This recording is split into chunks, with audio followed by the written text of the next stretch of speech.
안녕하세요. 오랜만에 뵙겠습니다. 무슨 질문을 그렇게 많이 해가지고 곤란하게. 네, 반갑습니다. 네. 어저께했던 또 기자님.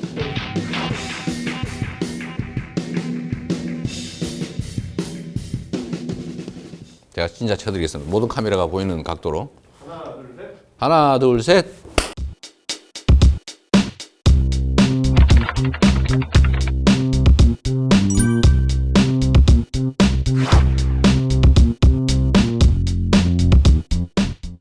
네, 반갑습니다. 이재명입니다. 저는 정치인의 제1 역할이 국민의 삶을 개선하는 것이라고 생각합니다. 그래서 저는 약속을 지키는데 정말로 많은 영향을 쏟았고, 제가 공직자로서 최소한 95% 이상 정도의 공약 이행률을 제가 기록했습니다.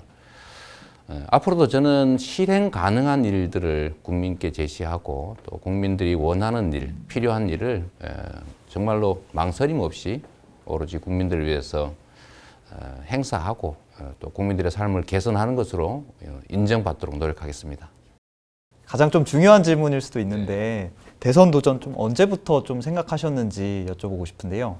저는 정치를 입문하면서 제가 해야 될 일을 제가 바라는 세상을 만드는데 유효한, 효율적 수단을 좀 찾아야 되겠다라고. 당신 남편이 고소를 당했다. 내가 대형광고를 조언했다고 하는 것은 명백한 월권일 뿐만 아니라 이거는 단순한 조언 정도가 아니라는 겁니다.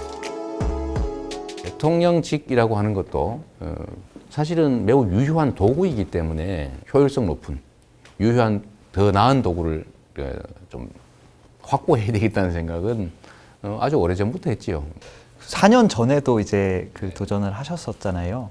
그때와 이제 지금의 이재명이 좀 달라진 점이 어떤 점이 있을지. 과거에는 좀 이게 모난 돌이었다면 지금은 이제 큰 강까지 굴러 오면서 좀 반들반들한 이제 호박돌로 바뀌었다는 생각이 좀 들고, 다만 그 돌이라고 하는 본질, 제가 지향하는 가치, 또 만들고 싶은 세상에 대한 목표, 이런 건 사실은 변함이 없습니다.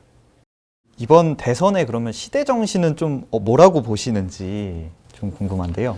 우리 사회가 당면한 제일 심각한 문제는 역시 불공정, 불평등, 격차이고, 이 시대의 최대의 과제, 그것은 역시 공정사회라고 생각됩니다. 국민의힘 같은 경우는 이제 또 청년 이슈를 막 계속 선점하려고 이렇게 하고 있는데, 청년 문제를 보면 나무로 치면 이 줄기가 막 시들었는데, 줄기가 시들면 제일 먼저 피해를 입는 게 잎과 가지거든요. 이 가지 문제만 접근해가지고는 답이 안 나옵니다. 줄기와 뿌리 문제를 해결해야죠. 그래서 청년 문제는 저는 청년만의 문제가 아니라 우리 사회 모든 문제의 현상이고, 결국 우리 사회의 구조적인 문제, 불평등과 저성장을 극복 또는 완화하는 데서 문제 해결은 시작된다, 이렇게 생각합니다.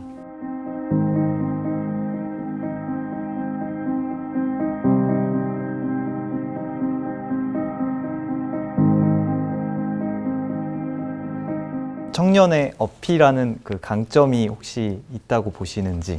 청년들은 그 기성세대들하고는 좀 다르게 매우 현실적이고, 진영 논리도 거의 작동하지 않고, 그래서 기성세대가 보면 한때는 진보적인 것 같았다가 갑자기 보수적으로 바뀐 것 같은 느낌을 갖기도 합니다. 근데 그것은 어려운 상황에서 현실적인 선택을 하기 때문에 기성세대 눈에는 그렇게 보이지만, 청년 세대 자체는 변한 바가 없어요. 청년들은 현실적이고 현명하기 때문에 청년들도 희망을 가질 수 있는 기회가 많은 세상 만들자라고 저는 설득할 생각이고, 그런 실현 가능한 정책들을 신뢰가 가는, 빈말이 아니고 과거의 이력으로부터 증명되는 사람으로부터 그 얘기를 들으면 저는 공감할 수 있을 것이라고 생각합니다. 저는 그게 제 장점이라고 생각하죠. 그러니까 효능감 있는 정책으로 보여줘야지, 약간 보여주기식 쇼로 이렇게 하는 거는 좀 퍼포먼스는 좀 아니다. 저는 성남시장 선거를 나갈 때 실현 가능한 공약들 최대한 많이 했고, 또 실현 가능하기 때문에 공약 이행을 매우 높게 96% 이렇게 되도록 이행할 수 있었습니다. 자, 그 중에 하나 예를 들면 무슨 동에, 상대원동에 중원초등학교 앞에 어느 골목에 과속 방지턱을 설치해서 아동사고 위험을 줄여주겠다. 그래서 그런 공약을 제가 수백 개를 해서 거의 다 지켰기 때문에 그게 이제 신뢰를 쌓아가는 과정이었던 것 같습니다. 이제 정책의 선명성을 가지고는 사실은 중도 진영을 설득하기 어렵습니다. 뭐 과격한 소리, 뭐 하늘에 별을 따다 주겠다든지 이런 얘기 누가 못 하겠어요. 문제는 신뢰를 얻는 거죠. 스스로 평가하셨을 때 좀 비문이라고 이제 생각하시는지. 저도 그분을 뽑았으니까요. 또 제가 그분이 속한 민주당의 주요 당원이니까 당연히 저야 친문이죠. 친문이어야 하지요. 그런데 또 중심에서 보면 또 거리가 있으니까 그 측면에서는 뭐 비문이라고 저를 이제 호칭하는 분들도 계신데 뭐 이쪽에서 보면 맞는 말이고 저쪽에서 보면 안 맞는 말이고 그런 거죠. 윤석열 전 총장한테도 엑스파일 이제 정치인이라면 성실히 대답해야 된다 이렇게 조언을 하셨잖아요. 사실 대선 국면은 정말로 모든 것을 다 내놓고 정말로 이 한 점까지 다 검증받아야 됩니다. 피하면 더 의심받는다. 그래서 해명할 거 빨리빨리 하고 잘못한 건 사과드리고 저도 마찬가지로 제가 뭐 이 자리에서 말씀드리면 제가 우리 어머니 뭐 폭행당하고 정말 입으로 표현할 수 없는 그 폐륜적 그 표현에 뭐 협박해가지고 어머님이 집에 못 들어가고 돌아다니시고 이러다 화가 나가지고 욕을 좀 했는데 그 녹음 당해가지고 돌아다니잖아요. 제가 인품이 부족해서 욕한 거 맞지요. 그래서 뭐 또 이 자리에서 또 제가 죄송합니다 이렇게 사과드릴 수밖에 없지 않습니까? 끊임없이 또 뭐 사과드리고 해야죠. 대통령이 되려면은 좀 엄중하고 진지해져야 되는 거 아니냐. 정치적 언어라고 하는 데 대해서 그 좋은 평가를 할 수도 있지만 사실은 책임을 회피하는 애매모호하고 좀 불투명한 언어라고 해서 우리 국민들께서 싫어하시기도 합니다. 제가 거칠다고 생각되는 이유는 행정 집행 속도가 빠른 측면도 하나 있고 아까 제가 사과드렸던 그 뭐 누구에게 욕설을 했다 뭐 이런 것도 사실 영향이 있는 것 같습니다. 너무 거칠다고 생각하지 말아 주시고요. 과감한 집행력 또는 국민들의 눈높이에 맞는 언어를 사용하는구나라고 이해해 주시면 좋겠고 또 뭐 자리가 바뀌고 또 역할이 바뀌면 당연히 그에 맞춰서 또 성장 발전해야 되겠죠. 그 정도는 할 수 있으니까 믿어주시면 좋겠습니다. 윤석열 전 총장이랑 이제 유승민 전 의원이랑 지금 야권 대선 후보로 이렇게 분류가 돼 있는데 누가 더 강적으로 생각되냐 이런 말씀이군요. 잘 모르겠는데요.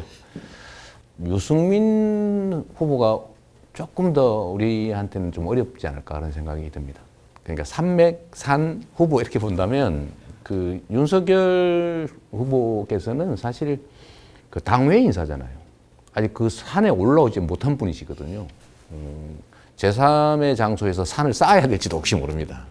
유승민 후보님은 어쨌든 그 산 안에 이미 들어와 계신 분이고 매우 안정적인 이제 그 기반이라고 할까? 그것들 갖추고 있는 거죠. 그 특정 개별 후보들하고 키높이를 잴 필요는 없고 국민들께서 그중에 제일 키 큰 사람을 객관적으로 평가하는 거 아니겠습니까? 그래서 국민들께 맡기면 될 것 같고 마지막으로 정말 마지막으로 지사님께서 정말 이거는 듣기 싫은 말 혹시 세 가지만 꼽는다면 제가 뭔 얘기를 하면 발끈한다고 쓰더라고요. 다른 사람이 얘기하면 버럭 또는 경노했다 쓰던데 또 한 가지는 욕설했다 이런 얘기인데 앞으로는 가능하면 타협 왕. 제가 타협 진짜 잘합니다. 다른 사람들은 이거 그럴 리가 없다고 보는데. 지사님 오늘 인터뷰랑 진행했는데요. 다음번엔 좀 더 제가 공격적인 질문 해도 괜찮을까요? 아니 공격이야 우리의 이제 운명이니까 무슨 질문을 하셔도 공격하셔도 제가 다 답을 해야 되기 때문에 괜찮은데 하여튼 오늘 처음이어서 조금 긴장했습니다. 오늘 인터뷰 감사합니다. 네, 제가 감사합니다. 네.